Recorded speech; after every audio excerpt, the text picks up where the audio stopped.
بسم اللہ الرحمن الرحیم۔ ابن العربی فاؤنڈیشن سے ابرار شاہی عرض کر رہا ہوں۔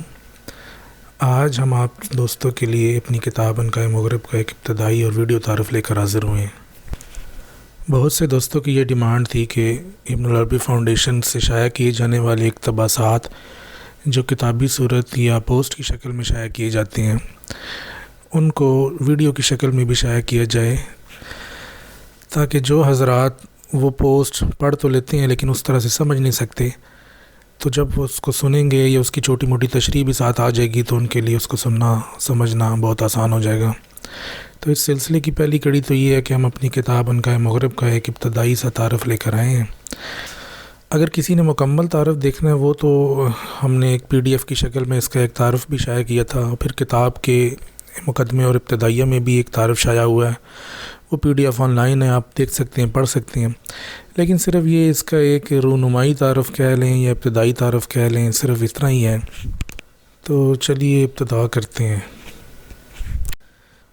شیخ اکبر کی یہ کتاب جس کا عنوان ہے عنقاء مغرب فی معرفت الختم الاولیاء و شمس المغرب، یہ شیخ کی ان اولین کتب میں سے ہے جو آپ نے اندلس اور مغرب کی سرزمین میں لکھی۔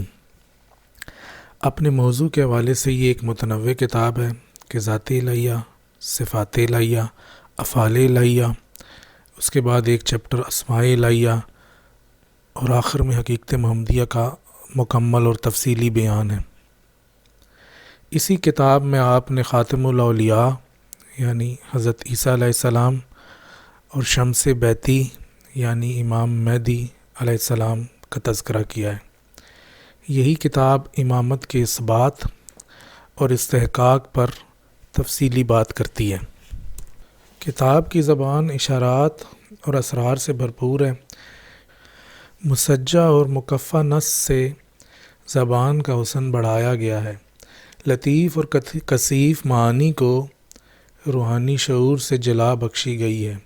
شیخ اکبر فرماتے ہیں، میرا ارادہ ہے کہ اس کتاب میں وہ کچھ لکھوں جو کبھی بتاؤں اور کبھی چھپاؤں، لہٰذا انداز تحریر میں شوخی اور بانک پن ہے۔ حقائق تک پہنچا کر بھی حقائق سے ناآشنا رکھا گیا۔ صرف وہی ان حقائق تک پہنچ سکتا ہے جو کہ اپنے نفس سے یہ حجابات خود اٹھائے۔ شیخ فرماتے ہیں، میں تجھے اصداف کے درر اور برزخ کے معاملات کے بارے میں بتاؤں گا، یعنی حقائق اور معارف سے کما حق روشناس کرواؤں گا، اور میں چاہتا ہوں کہ اس کتاب کے اسرار تجھ پر فاش کروں، بلکہ تجھ پر ان کی برسات کروں۔ اگر غیرت کا عہد نہ ہوتا، افشاء کی حرمت اور اس پر سزا نہ ہوتی، تو ہم تیرے سامنے ان اسرار کو شان و شوکت سے ظاہر کرتے، لیکن میں انہیں ایک باریک پردے کے پیچھے سے تجھ تک لاؤں گا کہ جو جرت کر کے یہ پردہ اٹھائے تو انہیں سامنے پائے۔ مزید فرماتے ہیں، جب مجھے اس پاک مضمون کے لکھنے پہ اکسایا گیا اور مجھ سے یہ عہد لیا گیا کہ میں اسے اس کے سندسی ملبوس سے نہیں نکالوں گا تاکہ اس کے اسرار کسی نائل پر ظاہر نہ ہوں اور اس کے انوار کی چمک اسے دکھائی نہ دے، سو یہ کتاب وہ معمہ ہے جسے شیخ اکبر نے حکم الہی پر الجھایا تاکہ نائل اس سے دور رہے۔ فرماتے ہیں، پس دانا اور سمجھدار جو شکم سیری کی بجائے حکمت کا طالب ہے، وہ ہماری رمز پر ٹھہرتا اور اس معمے کو سلجھاتا ہے جسے ہم نے الجھایا۔ اگر حکم الہی نہ ہوتا تو ہم خود آنے جانے والے کو یہ سب کھول کر بتاتے، اسے مقیم کی غذا اور مسافر کا زاد بناتے۔ اگر میں اس پر یہ اسرار بغیر مجاہدے کے اشکار کرتا تو اس کا دل توہمات کا شکار ہوتا، اس کی فکر اسے عالم تجسیم میں لے جاتی اور اس کے انکار کی قوت میں اضافہ ہوتا۔ انہی اسرار اور مشاہدات میں مشاہدہ ختم ولایت ہے جس کی ابتدا سن 595 ہجری میں ہوئی، اور شیخ اکبر نے ایک روحانی مشاہدے میں ختم ولایت کو نشست امامت پر دیکھا۔ انہی کے بارے میں فرماتے ہیں، شمس المغرب مرتبے میں صدیق اکبر سے نیچے ہے، جیسا کہ صدیق اور آپ سے نیچے سب ختم کے پرچم تلے ہیں۔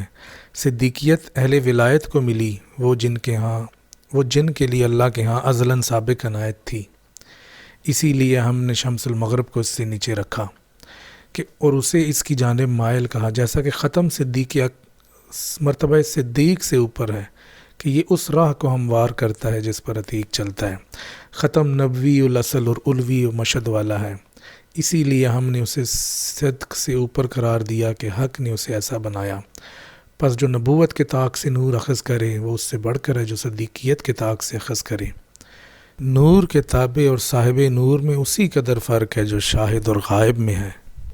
کتاب کی ابتدا شیخ ذات علیہ کے باب سے کرتے ہیں، فرماتے ہیں غوطہ خور نے جب غوطہ لگایا کہ وہ ذات کے اس سمندر کی سفید سیپی سے سرخ یاقوت نکالے تو وہ ہمارے سامنے تہی دست بے مایا تاریک چشم مہر بلب اور دم بخود لوٹا۔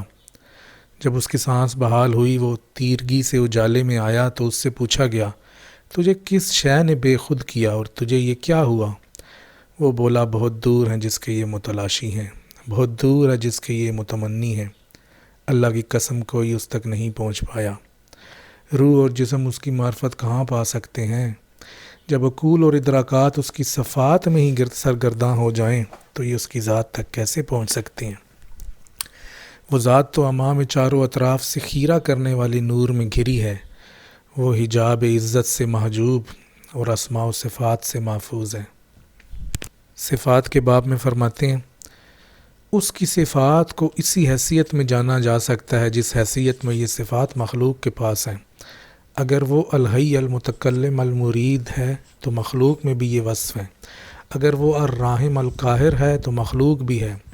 معرفت صفات میں تیری انتہا یہی ہے کہ تو اس سے ان نقائص کی نفی کرتا ہے جو اس میں نہیں۔ یہ سب تو تیری طرف لوٹتا ہے کیونکہ کسی سے وہی لباس اتروایا جاتا ہے جو اس نے پہن رکھا ہو، لہٰذا خود سے نقائص کی نفی کر کہ تو نقائص کا مجموعہ ہے نہ کہ وہ۔ تجھے اپنے معبود کی کسی ایک صفت کی بھی حقیقی معرفت نہیں۔ افعال کے باب میں شیخ نے فرمایا ہے کہ اسماء الہیہ کی 3 اقسام ہیں، اسماء ذات، اسماء صفات اور اسماء افعال۔ پھر آپ نے اسماء ذات، صفات اور افعال کی طرف ایک اشارہ کیا ہے جس کی تفصیل آپ نے اپنی کتاب انشاء الدوائر میں ذکر کی ہے۔ اس کے بعد اس کتاب میں حقیقت محمدیہ کا بیان ہے۔ یہ اس کتاب کا اہم ترین موضوع ہے جس کی وضاحت شیخ نے یہیں کی ہے اور اس کے سوا اپنی کسی کتاب میں اتنی تفصیل سے نہیں کی۔ حقیقت محمدیہ غیب سے غیب کے ظہور کے لیے ہے کہ اس میں وہی سائل و مسئول، وہی داعی اور مجیب ہے۔ شیخ اکبر نے اسے موتیوں کی صورت میں بیان کیا ہے۔ فرماتے ہیں اس سبحانہ نے اپنے غیب کے نور سے ایک ٹکڑا کاٹا، یہ وہ ٹکڑا تھا جو اس سے متصل نہ تھا اور اس جدائی پر اس سے مکمل منفصل ہو گیا، لیکن جب سبحانہ نے اسے صورت اڑائی تو یہ تمام اجناس کی اصل بن گیا۔ پس اتارا گیا نور کا یہ ممثل ٹکڑا اسی متخیل جنس میں سے تھا، جبکہ باری تعالیٰ اپنی ذات میں اس بات سے منزہ ہے کہ اسے کاٹا جائے یا جوڑا جائے یا انسان کو اس کی جن سے اضافت دی جائے۔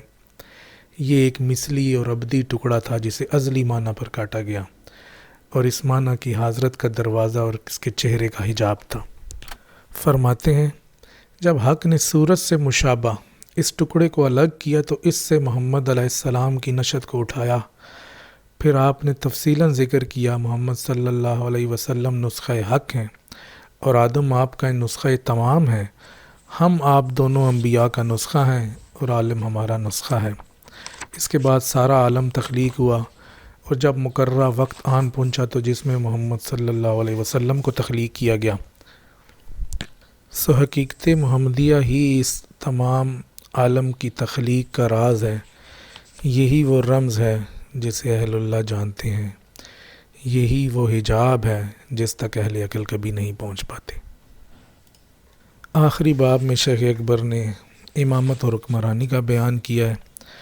فرماتے ہیں کہ حکومت ہی وہ منصب ہے کہ اس پر فائز کی اتباع کی جاتی ہے، اس کی بات سنی جاتی ہے، اس سے کیا عہد توڑا نہیں جاتا اور اس کی بات کو موڑا نہیں جاتا۔ اگر وہ کسی شے کا قصد کرے تو اسے نافذ کرتا ہے اور کوئی اس کا فیصلہ لوٹا نہیں سکتا۔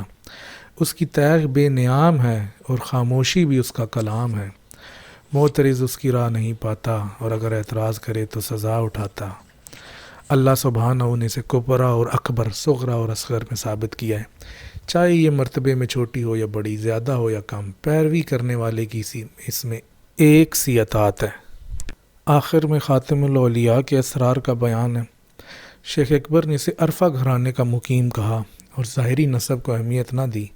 فرماتے ہیں انسان کے دو نسب اور عالم میں دو منصب ہیں، اس کا شرف والا نسب حق سے منسوب ہونا ہے، نہ کہ اپنے آباء و اجداد سے۔ پھر خاتم الاولیاء اور امام مہدی کا فرق بتایا گیا ہے۔ قرآن مجید کی صورتوں میں وارد شدہ آیات سے اس کی ختمیت واضح کرنے کی کوشش کی گئی ہے۔ اس کے بعد ایک رمزی عبارت لا کر اس کا نام اور مقام و مرتبہ بتایا گیا ہے۔ ختم کے زمانے کو واضح کیا گیا ہے، اس کے ظاہری حلیے کا بیان ہے۔ پھر رمزی عبارت میں اس کا نام، مقام اور اسے سید الاولیاء کہا گیا ہے۔ اس کے بعد کتاب کا اختتام قیامت کی چند نشانیوں پر کیا گیا ہے اور بتایا گیا ہے کہ ختم کا دور قرب قیامت کا دور ہے۔ حالانکہ آپ نے رمضان اس دور کی ابتدا کی جانب اشارہ بھی کر دیا، لیکن اسے سمجھنا دشوار ہے۔ اللہ تعالی ہمیں اس کتاب کو سمجھنے کی توفیق عطا فرمائے اور شیخ کے علوم سے کما حق کو روشناس کروائے۔ آمین یا رب العالمین۔